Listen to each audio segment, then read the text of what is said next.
Hello बच्चों, अब हम आपके लिए लेके आए हैं क्वेश्चन नंबर 1.5। देखिए बेटा, क्या कहता है 1.5 question. Two particle 1 and 2 move with constant velocity v1 and v2 at the initial moment the radius vector are r1 and r2। देखो, ऐसे क्वेश्चन के लिए मैं एक बारी के लिए इनके रेडियस वेक्टर बना रहा हूं। तो लेट से पहला पार्टिकल यहां है और दूसरा पार्टिकल यहां है।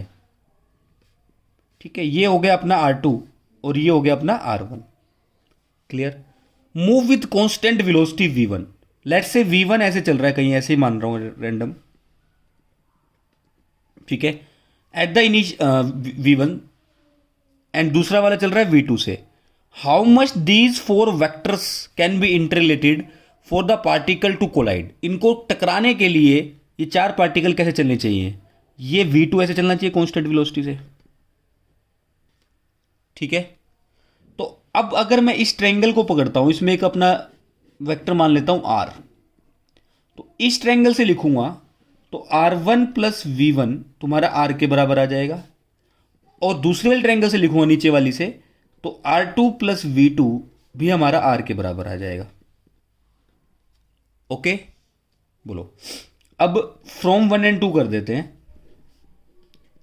फ्रॉम 1 and 2 करने से r1 प्लस v1 किसके बराबर आ गया तुम्हारा, r2 प्लस v2 के। एक्चुअली में यहां पे मुझे v1 नहीं लिखना चाहिए, क्योंकि इसमें टाइम के रिस्पेक्ट में काम हो रहा है। मान लो t टाइम में काम हो रहा है तो ये भी t टाइम में होगा, तो डिस्टेंस लिखना चाहिए।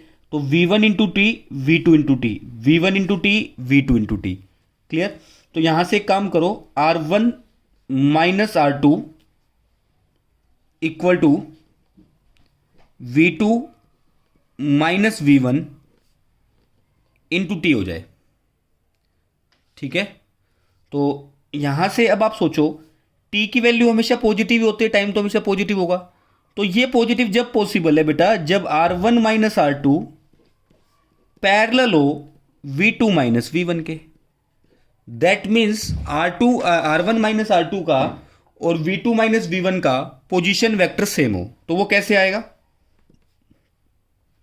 बेसिकली आप ये लिख सकते हो r1 vector minus r2 vector upon r1 minus r2 की वैल्यू इक्वल हो